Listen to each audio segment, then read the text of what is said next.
Hello, boys and girls. Good morning. It's early and I'm on my first cup of coffee, so of course I should read an article out loud to the internet.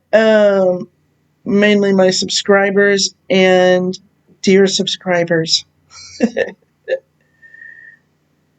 I will be putting up a project soon, but I've just been kind of like way late in my time, my schedule lately.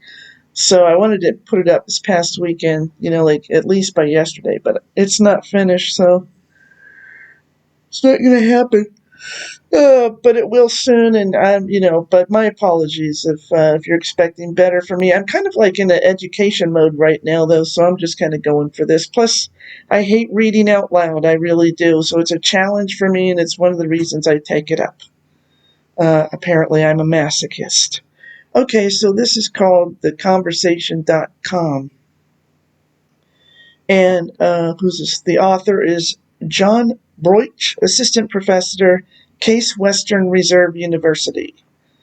He does not work for, consult, own shares in, or receive funding from any company or organization that would benefit from this article, and has discussed no relevant affiliations beyond their academic appointment. This article was published on July 4th, 2017. In 2017, Germany's cabinet approved a bill that would expunge the convictions of tens of thousands of German men for, quote, homosexual acts, unquote, under that country's anti-gay law known as, quote, paragraph 175, unquote. That law dates back to 1871, when modern Germany's first legal code was created. It was repealed in 1994. But there was a serious movement to repeal the law in 1929 as part of a wider LGBTQ rights movement that was just before the Nazis came to power, magnified the anti-gay law, and then sought to annihilate gay and transgender Europeans. The story of how close Germany and much of Europe came to liberating its LGBTQ people before violently reversing that trend under new authoritarian regimes is an object lesson showing that the history of LGBTQ rights is not a record of constant progress. The first LGBTQ liberation movement.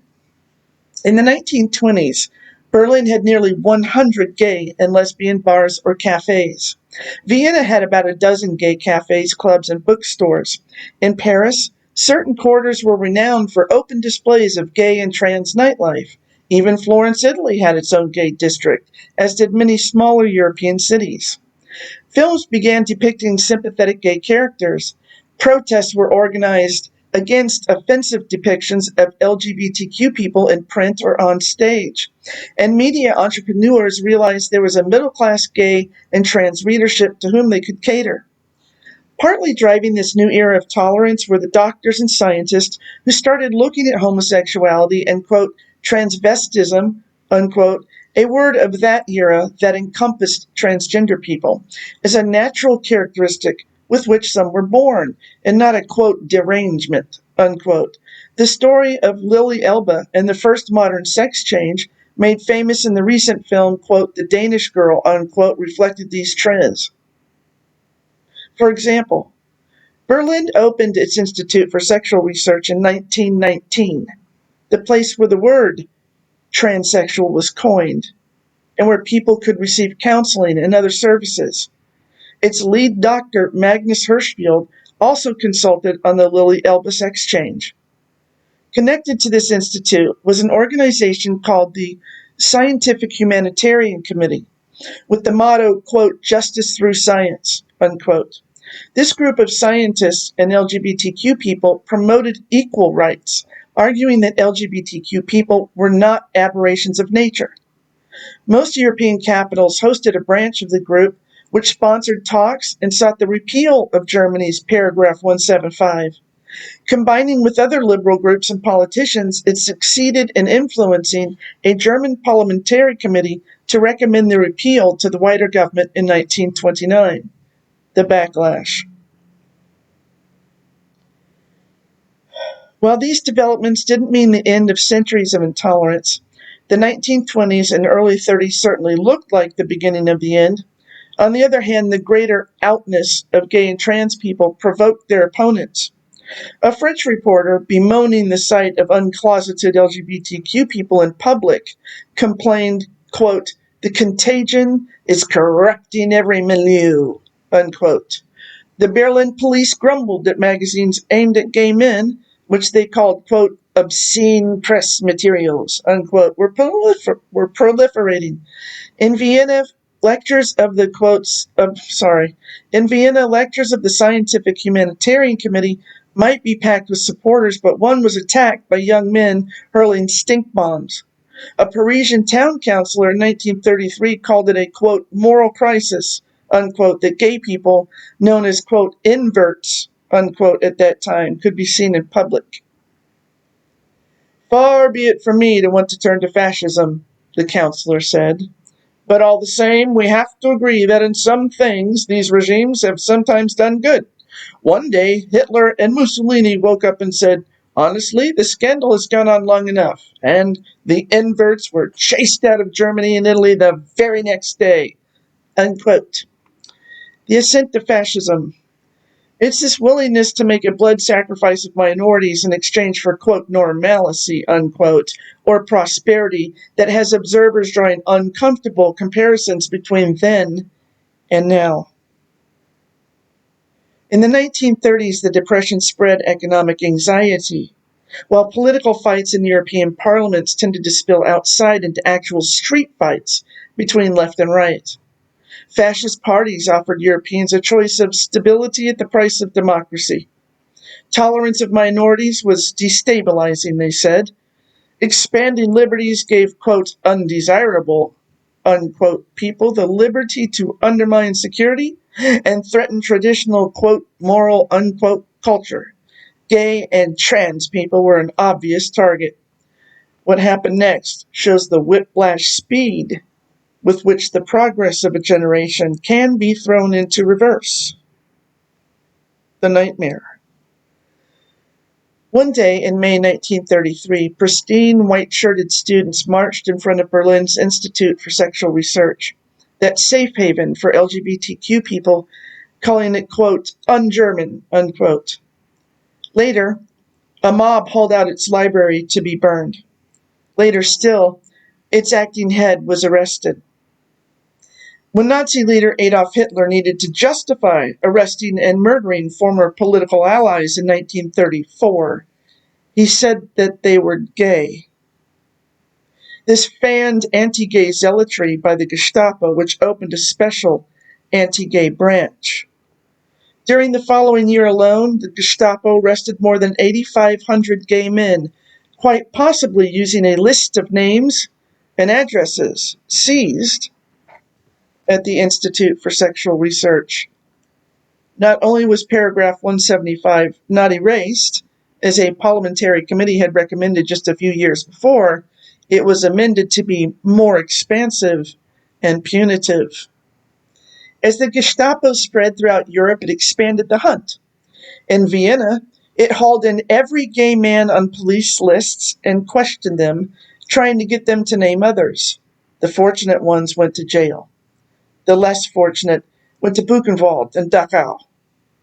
In conquered France, Alsace police worked with the Gestapo to arrest at least 200 men and send them to concentration camps. Italy, with a fascist regime obsessed with virility, sent at least 300 gay men to brutal camps during the war period, declaring them, quote, "dangerous for the integrity of the human race," unquote. The total number of Europeans arrested for being LGBTQ under fascism is impossible to know because of the lack of reliable records. But a conservative estimate is that there are many tens of thousands to 100,000 arrests during the war period alone. Under these nightmare conditions, far more LGBTQ people in Europe painstakingly hid their genuine sexuality to avoid suspicion, marrying members of the opposite sex, for example. Still, if they had been prominent members of the gay and trans community before the fascists came to power, as Berlin lesbian club owner Lotte Hahn was, it was too late to hide. She was sent to a concentration camp. In those camps, gay men were marked with a pink triangle. In these places of horror, men with pink triangles were singled out for particular abuse. They were mechanically raped, castrated, favored for medical experiments, and murdered for guards' sadistic pleasure, even when they were not sentenced for, quote, liquidation, unquote. One gay man attributed his survival to swapping his pink triangle for a red one, indicating he was merely a communist. They were ostracized and tormented by their fellow inmates, too. The looming danger of a backslide. Recall this article was written in 2017, okay?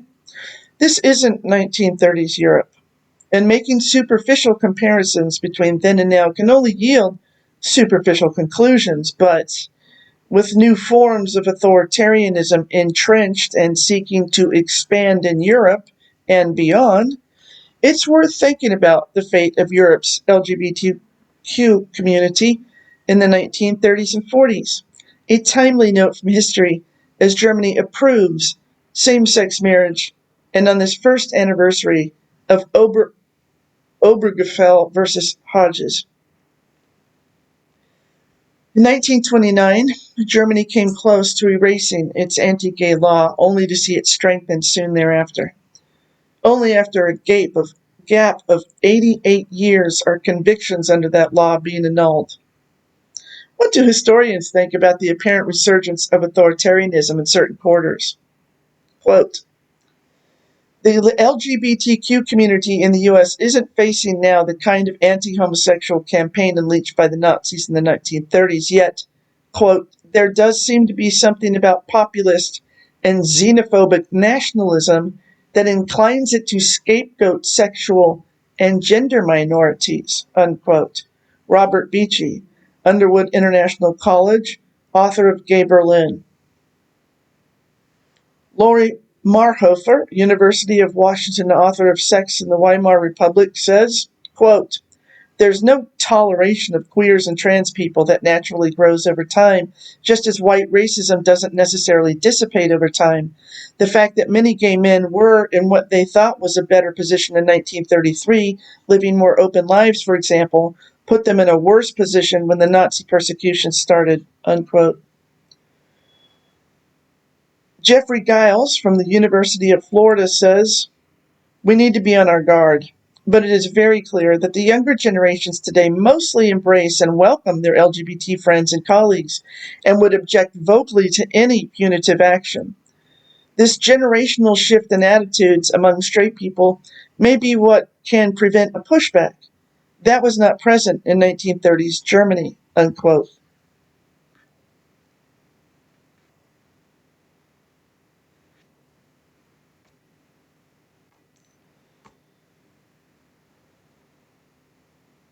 I'm tempted to comment, but I won't. I'm just going to leave it there. See you guys later.